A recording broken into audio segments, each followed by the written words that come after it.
Friends, இந்த IPL 2025 திருவிழா schedule போட்டதுல இருந்து ஒரே பிசிசிஐ புதிய புதிய ரூல்ஸை போட்டு தள்ளுறாங்க. எதுக்காக?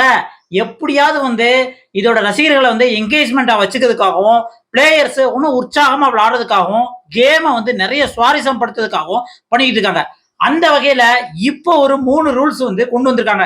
எப்ப அப்படின்னு பாத்தீங்கன்னா, இப்ப நடக்கிற ஐபிஎல் 2025 இருக்குல்ல, கலந்துக்க போற 10 டீம் கேப்டன்களையும் மும்பைக்கு கூப்பிட்டு இந்த போட்டோ ஷூட்லாம் எடுப்பாங்களே, அதாங்க கப்பெல்லாம் வச்சு எல்லா கேப்டன் டீம் கேப்டனையும் நிக்க வச்சு போட்டோ ஷூட் எடுப்பாங்களே, அப்ப போட்டோ ஷூட் மட்டும் எடுக்காம அவங்ககிட்ட நிறைய விஷயங்களை டிஸ்கஸ் பண்றாங்க. டிஸ்கஸ் பண்ணி இன்னும் இந்த கேமை எப்படி சுவாரஸ்யமா கொண்டு வர்றது அப்படிங்கிறதுக்காக என்னென்ன ரூல்ஸ் எல்லாம் போடணும், எந்தெந்த ரூல்ஸ் தகர்க்கணும் அப்படிங்கிற மாதிரி கேட்டாங்க. அதுல ஒரு 2 ரூல்ஸ் பிளேயர்ஸோட அவங்களோட கன்வீனியன்ஸ்க்கு ஏத்தாப்புல தகர்த்திருக்காங்கன்னு தான் சொல்லாங்க.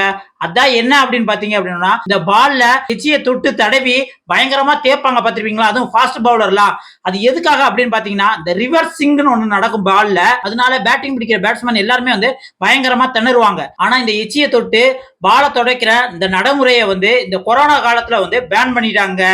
ஏன் அப்படின்னு பாத்தீங்கன்னா, இதனால இந்த எச்சியை தொட்டு தடவுனால ஏதாவது ஒரு பிளேயருக்கு கொரோனா இருந்து மத்த பிளேயருக்கு பரவிடக்கூடாது அப்படிங்கிறதுக்காக பண்ணாங்க. அது 2020 மேல இருந்து தற்காலிகமா பண்ணியிருந்தாங்க. அதுக்கப்புறம் ஐசிசி 2022க்கு அப்புறம் பெர்மனண்டாவே பேன் பண்ணிட்டாங்க. இது பவுலர்களுக்கு ரொம்பவுமே இடைஞ்சலா இருந்தது. ஏன் அப்படின்னா, பால் பழசாக இந்த எச்சியை தொட்டு தடவுறது மூலம் பால் நல்ல பலபலன்னு வச்சுக்கலாம், ரிவர்சிங்கும் நல்லா ஆகும் அப்படின்ட்டு பவுலர் சொல்லியிருந்தாங்க. இது பேன் பண்ண உடனே பவுலர் ரொம்பவே சிரமப்பட்டிருந்தாங்க. இப்ப கொஞ்ச நாளைக்கு முன்னாடி நம்ம இந்தியன் பவுலர் முகமது சமி கூட அதை பத்தி நிறைய பேசியிருந்தாரு. முடிஞ்ச அளவுக்கு இந்த எச்சி தொட்டு தடவி பாலை பளபளப்பு ஆக்குற இந்த யுக்தியை பயன்படுத்தினா இன்னும் கேம் சுவாரஸ்யமா இருக்கும். அதனால இந்த தடையை நீங்க நீக்குங்க அப்படிங்கிற மாதிரி ஒரு ரிக்வஸ்டா கேட்டிருந்தாங்க. அதுக்கு ஏத்தாப்லயே இப்ப ஐபிஎலோட இந்த 10 டீம் கேப்டன் இருக்காங்களே, அவங்ககிட்ட டிஸ்கஸ் பண்ணிருக்காங்க. இதுல சில கேப்டன், பெரும்பாலான கேப்டன் ஒத்துக்கிட்டாங்க. சில கேப்டன் இல்ல இது ஐசிசி ரூல்ல இருக்கு, இப்ப இப்படி விளையாண்டோம்னா வெளியில விளையாடையில நமக்கு ரொம்ப சிரமமா இருக்கும் அப்படின்ட்டு சில பேர் மறுத்திருக்காங்க. ஆனா இருந்தாலும் நம்ம பிசிசி, அதாவது இந்தியன் கிரிக்கெட் போர்டு இதை பெரும்பாலானத்தோட கோரிக்கையை ஏத்து சரி இந்த தடையை நீக்கிடலாம் அப்படின்னு சொல்லிட்டு எச்சிய தொட்டையே நீங்க தடவை பாலை பளபளப்பு ஆக்கலாம். ஏன்னா இதுக்கு முன்னாடி வேர்வையை கூட தொட்டு நீங்க யூஸ் பண்ணிக்கலாம், எச்சியை மட்டும் பயன்படுத்தக்கூடாது அப்படின்னு சொல்லியிருந்தாங்க. ஐபிஎல்ல அந்த விதிமுறையை தகர்த்தி அதை பண்ணிக்கலாம் அப்படிங்கிற மாதிரி சொல்லியிருக்காங்க. ஆனா ஐசிசில ஒன்றும் பண்ணல. அது ஒருவேளை இதுல சக்சஸ் ஆயிடுச்சுன்னா அதுலயும் இந்த தடையை நீக்கலாம் அப்படின்னு எதிர்பார்க்கப்படுதுங்க. சரி, 2வது விதிமுறை என்ன கொண்டு வந்திருக்காங்க அப்படின்னு பாத்தீங்க அப்படின்னா, இந்த டே நைட் மேட்ச் இருக்குல்ல, எப்பயுமே ஐபிஎல் என்ன ஈவினிங் 7:30 தான் நடக்கும். அதுல ஃபர்ஸ்ட் அடிக்கிற பேட்டிங்க்கு கொஞ்சம் சுமாரா இருக்கும். செகண்ட் இன்னிங்ஸ் பேட்டிங் பண்றவங்களுக்கு ரொம்ப ஈஸியா இருக்கும். ஏன்னா மேக்சிமம் நைட் நடக்கிறதுனால பனிப்பொழிவு அதிகமா இருக்கிறதுனால பவுலருக்கு அந்த பாலை பிடிச்சு போடுறதுல ரொம்ப சிரமமா இருக்கும். இதனால பேட்ஸ்மேன் அதிக ரன் குமிக்கிறதுக்கான வாய்ப்பு இருக்கு. அதனாலதான் போன ஐபிஎல் கிட்டத்தட்ட அசால்ட்டா 250க்கு மேல அடிச்சிருந்தாங்க. கிட்டத்தட்ட 41 மேட்ச்ல 200+ ரன்கள் அடிச்சிருந்தாங்க.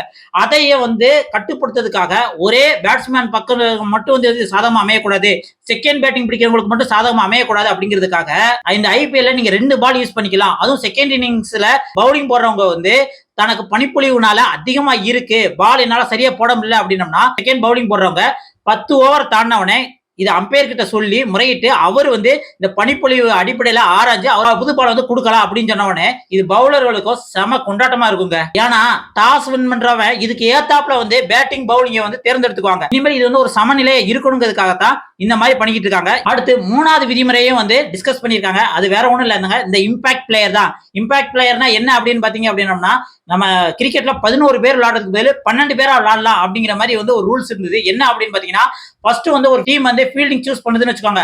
அதுல பவுலிங்ல திறமையா இருக்கிற ஒருத்தர் பவுலிங் போட்டு அதுக்கப்புறம் அவர் ரெஸ்ட் எடுத்துட்டு அவங்க அதே டீம் பேட்டிங் பிடிக்கல, பேட்டிங்ல திறமையான இருக்கிற ஆளு பேட்டிங் பண்ணிக்கலாம். அதாவது பவுலிங் பண்றப்ப ஒருத்தரும் பேட்டிங் பண்றப்ப அவருக்கு பதில் வேற ஒருத்தரும் பண்ணிக்கலாம் அப்படிங்கிற மாதிரி இம்பாக்ட் பிளேயரை கொண்டு வந்தாங்க. இது ஆரம்ப காலகட்டத்துல நம்ம மும்பை இந்தியன்ஸோட ரோஹித் சர்மா, ஹார்திக் பாண்டியா இவங்கெல்லாம் எதிர்த்தாங்க. இருந்தாலும் போக போக இது யங்ஸ்டர்ஸ்க்கு, அதாவது 11 பேர் விளையாடுற இடத்துல 12 பேர் விளையாண்டோம்னா யங்ஸ்டர்ஸ்க்கு வழி விடுற மாதிரி இருக்கும் அப்படிங்கிறதுனால எல்லாருமே பயங்கரமா விளையாண்டாங்க. இதனாலதான் ஸ்கோர் எல்லாம் பிச்சுக்கிட்டு போச்சு. இந்த இம்பாக்ட் பிளேயரை தூக்கிடுவாங்க அப்படின்னு சில பேர் சொன்னாங்க. ஆனா 2027 வரை இந்த இம்பாக்ட் பிளேயர் ரூல்ஸ் தொடரும் அப்படிங்கிற மாதிரி சொல்லிட்டாங்க. இது இல்லாம இன்னொரு ரூல்ஸும் பேசப்பட்டிருக்கு. என்ன அப்படின்னு பாத்தீங்கன்னா, நம்ம மும்பை இந்தியன்ஸோட கேப்டன் ஹார்திக் பாண்டியா இருக்காரு, அவரு ஃபர்ஸ்ட் மேட்ச்ல விளையாட முடியாது. அதுக்கு பதிலா வந்து நம்ம சூரியகுமார் யாதவ் தான் வந்து ஃபர்ஸ்ட் மேட்ச் கேப்டனா இருக்காங்க. அவருக்கு விளையாடாத காரணம் என்ன அப்படின்னு பாத்தீங்கன்னா, போன சீசன்ல லாஸ்ட் சில மேட்சஸ் வந்து டிலே பண்ணதுனால அவருக்கு வந்து இந்த ரூல்ஸ் பொருந்தும் அப்படிங்கிற மாதிரி சொல்லியிருந்தாங்க. இப்ப அந்த ரூல்ஸை வந்து தகர்த்திட்டாங்களாங்க. இதுக்கு பருத்திமுட்டன் குடோன்லயே இருந்துட்டானே, இதுக்கு எதுக்கு வந்து ஹார்திக் பாண்டியா வந்து கேப்டனா விளையாட விடாம இருக்குது அப்படின்னு தான் நமக்கு தோணுச்சு. இப்ப அந்த ரூல்ஸும் இல்லையா, அதுக்கு பதில் வந்து மேட்சை டிலே பண்ணீங்க அப்படின்னு பாத்தீங்கன்னா உங்க பாயிண்ட் டேபிள்ல வந்து கைய வைக்கப்படும் அப்படிங்கிற மாதிரி சொல்லியிருக்காங்க. இதுவும் நல்ல ஐடியாவா தான் இருக்கு. இந்த விதிமுறையை எப்படி ஃபாலோ பண்றாங்க அப்படிங்கறத நம்ம பொறுத்து தாங்க பார்க்கணும். இதாங்க இப்ப பிசிசிஐ வந்து ஐபிஎல் 2025க்கான புதிய விதிமுறைகளை போட்டதுங்க. இது சில பேர் வந்து வரவேற்கத்தக்கதும் இருக்கு, சில பேர்ட்ட இது வந்து முரண்பாடும் இருக்கு. ஆனா இந்த கேம் விளாட தான் இது எந்த அளவுக்கு வரவேற்கப்பட்டிருக்கு அப்படிங்கறத நம்ம பார்க்கலாம். இதுல உங்களுக்கு எந்த விதிமுறை வந்து வேணும் வேண்டாம்னு உங்களுக்கு ஏதாவது தோணுச்சுன்னா மறக்காம கமெண்ட்ல சொல்லுங்க. இந்த வீடியோ பிடிச்சிருந்தா ஒரு லைக் பண்ணுங்க. இன்னும் இந்த சேனலை சப்ஸ்கிரைப் பண்ணலனா மறக்காம சப்ஸ்கிரைப் பண்ணுங்க. அடுத்த ஒரு சூப்பரான வீடியோல சந்திக்கலாம். நன்றி, வணக்கம் மக்களே.